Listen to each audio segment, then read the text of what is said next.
పాయల్ శంకర్ గారు ఇస్తాను మీకు ఇస్తాను పాయల్ శంకర్ గారు మాట్లాడండి. ఓకే అధ్యక్ష, ధన్యవాదాలు.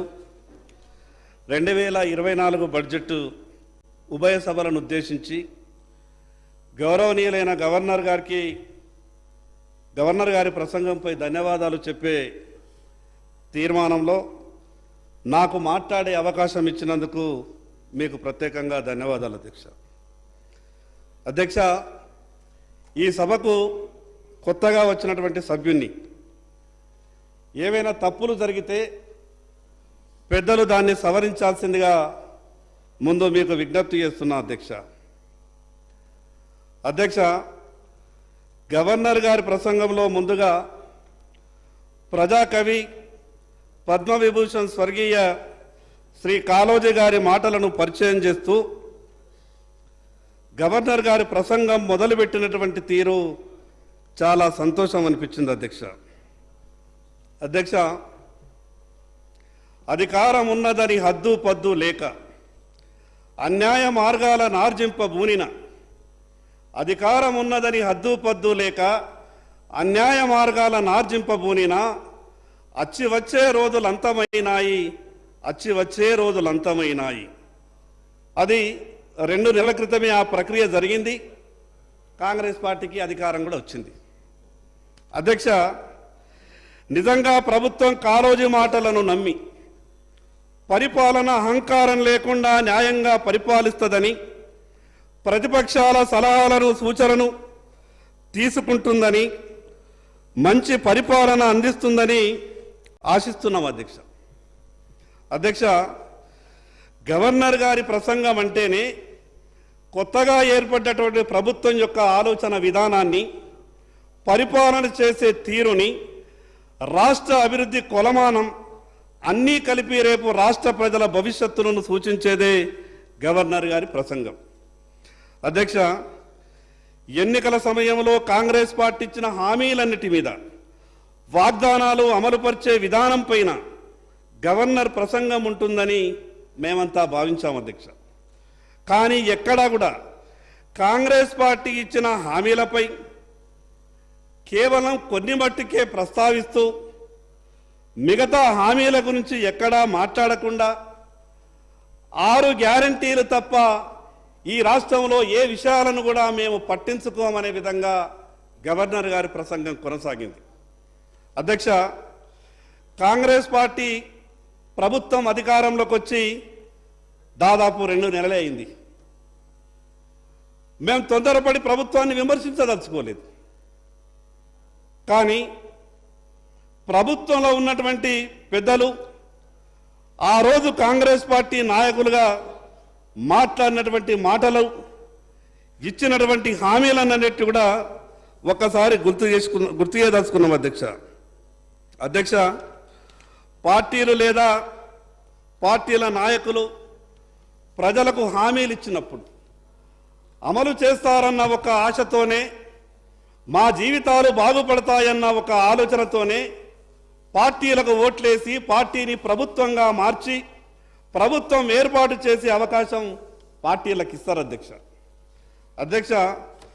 గవర్నర్ గారి ప్రసంగంలో 3వ పేజీ 5వ పారాగ్రాఫ్లో ఒక గొప్ప విషయం మాట్లాడించారు అధ్యక్ష. చాలా సంతోషం. అదేమంటే, తెలంగాణ ఏర్పాటులో కీలక పాత్ర పోషించిన వారందరికీ నా ప్రభుత్వం తరపున నా ప్రభుత్వం కృతజ్ఞతలు తెలియజేస్తున్నదని, ప్రత్యేకించి అప్పటి యూపీఏ ప్రభుత్వ గౌరవ ప్రధానమంత్రి మన్మోహన్ సింగ్ గారికి, యూపీఏ చైర్పర్సన్ సోనియా గాంధీ గారికి నా ప్రభుత్వం రుణపడి ఉందని ప్రత్యేకంగా ప్రస్తావించారు అధ్యక్ష. చాలా సంతోషం అధ్యక్ష. సహాయం చేసిన వాళ్ళ గురించి తప్పకుండా గుర్తు చేసుకోవాలి. కానీ అధ్యక్ష, అంతమంది బలిదానాల తర్వాతనైనా వాళ్ళ మనసు కరిగి రాష్ట్రం ఇచ్చినందుకు సంతోషం అధ్యక్ష. తెలంగాణ ఏర్పాటులో కీలక పాత్ర పోషించిన వాళ్ళందరికీ కృతజ్ఞతలు అని అన్నప్పుడు, ప్రభుత్వం తరపున కృతజ్ఞత చెప్పదలిచినప్పుడు ఒక్కసారి ప్రభుత్వంలో ఉన్నటువంటి పెద్దలంతా కూడా గుండె మీద చెయ్యి వేసుకొని ఒకసారి ఆలోచించాలి.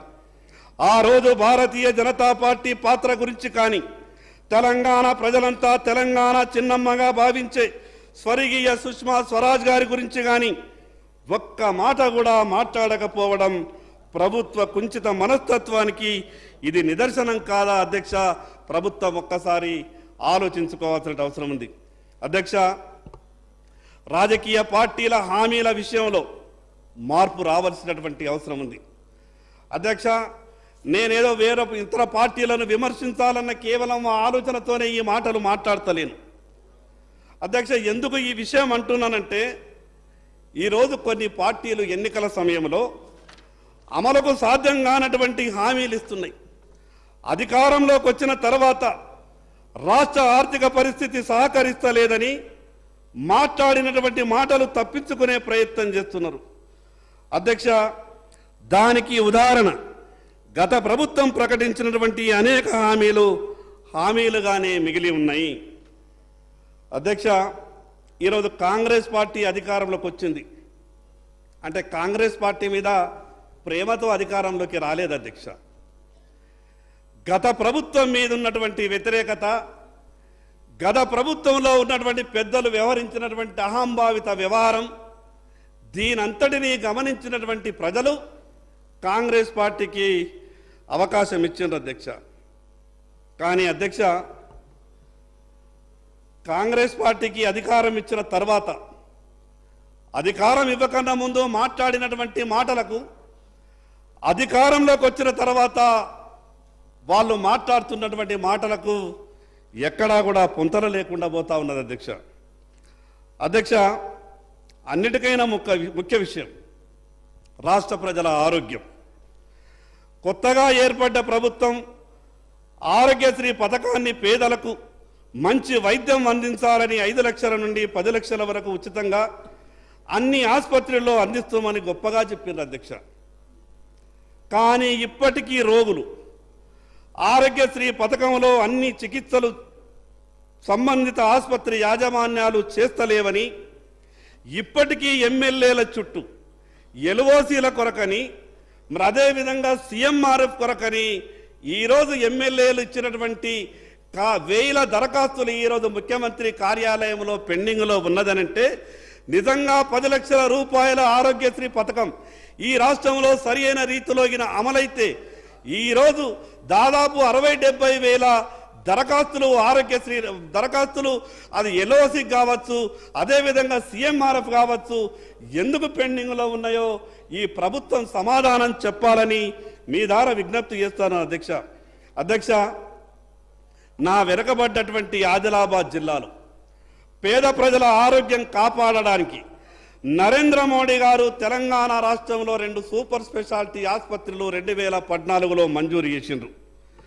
ప్రధానమంత్రి స్వస్థ సురక్ష యోజన పథకంలో 150 కోట్ల రూపాయలతో మంజూరైనటువంటి ఆ సూపర్ స్పెషాలిటీ ఆసుపత్రి 2017లో ప్రారంభం కావాలా. కానీ ఆ రోజు ఉన్నటువంటి ప్రభుత్వం నిధులు సరియైన రీతిలో విడుదల చేయని కారణంగా 2022లో ఆనాటి ఆరోగ్య శాఖ మంత్రి హరీష్ రావు గారు ఆ సూపర్ స్పెషాలిటీ ఆసుపత్రిని ప్రారంభం చేసిండ్రు. నేను ఆ రోజు హరీష్ రావు గారిని పత్రికాముఖంగా మేము అడిగినాం, డాక్టర్లు లేనటువంటి దవాఖానాని ప్రారంభోత్సవం చేసి మీరు మా ఆదిలాబాదును ఏం చేయదలుచుకున్నారు అని మేము హరీష్ రావు గారిని పత్రికాముఖంగా అడగదలిస్తే, ఆ రోజు మా ఇంటి ముందర పోలీసుల జీబులు పెట్టి మమ్మల్ని హౌస్ అరెస్ట్ చేసి 90% డాక్టర్లు లేనటువంటి ఆ సూపర్ స్పెషాలిటీ ఆసుపత్రిని ప్రారంభం చేసి వచ్చిండ్రు. ఇప్పటి వరకు కూడా 90% మంది డాక్టర్లు లేక సూపర్ స్పెషాలిటీ ఆసుపత్రి ఆదిలాబాదు రోగులకు ఒక శాపంగా మారింది. ఏ చిన్న నొప్పి వచ్చినా, ఏ చిన్న రోగం వచ్చినా ప్రతిదానికి మేమంతా కూడా హైదరాబాద్ వచ్చేటటువంటి పరిస్థితి ఉంది. ఇటువంటి విషయాల మీద గవర్నర్ ప్రసంగంలో పొందుపరుస్తారని అనుకున్నాం అధ్యక్ష. అధ్యక్ష, సూపర్ స్పెషాలిటీ ఆసుపత్రి చిన్న కాగితం రాసినాం అధ్యక్ష. మేము కేంద్ర ప్రభుత్వం ఇచ్చినటువంటి ఇంత గొప్ప ఆసుపత్రి, గతంలో ఉన్నటువంటి ప్రభుత్వ బాధ్యత, ఈ ప్రభుత్వం డాక్టర్లను నియమిస్తలేదు, మీరేమైనా చర్యలు తీసుకోండి అని మేము గౌరవ ప్రధానమంత్రి గారికి ఉత్తరం రాస్తే కేంద్ర కేబినెట్లో ఈ ఆదిలాబాద్ సూపర్ స్పెషాలిటీ ఆసుపత్రి గురించి చర్చ జరిగింది అధ్యక్ష. అంటే కేంద్ర ప్రభుత్వము నరేంద్ర మోడీ గారు ఒక జిల్లాకి ఇచ్చినటువంటి ఆసుపత్రి సమస్య మీద కూడా ఢిల్లీలో కేంద్ర కేబినెట్లో జరిగేటటువంటి చర్చలో ఈ అంశం ప్రస్తావనకు వచ్చిందనంటే ఈ రాష్ట్రం పట్ల కేంద్ర ప్రభుత్వానికి భారతీయ జనతా పార్టీకి ఏ రకమైనటువంటి ప్రేమ ఉన్నదో ఒక్కసారి మీరు అర్థం చేసుకోవాలి అధ్యక్ష గత ప్రభుత్వ తీరు కాకుండా అభివృద్ధిని అన్ని జిల్లాలకు విస్తరించే విధంగా ప్రయత్నం చేస్తామని చెప్పిండ్రు. చాలా సంతోషం అధ్యక్ష. ప్రభుత్వం ఆ రకంగా పరిపాలన కొనసాగిస్తుందని మేము ఆశిస్తున్నాం అధ్యక్ష. 2014 నుండి 2023 వరకు ఈ దేశంలో కొన్ని వందల ఎయిర్పోర్ట్లు నిర్మాణమైనవి. అదే రీతిన తెలంగాణకు కూడా ఎయిర్పోర్టులు మంజూరు చేస్తామని కేంద్ర ప్రభుత్వం ముందుకు వచ్చిన గత ప్రభుత్వం సహకరించలేదు అధ్యక్ష.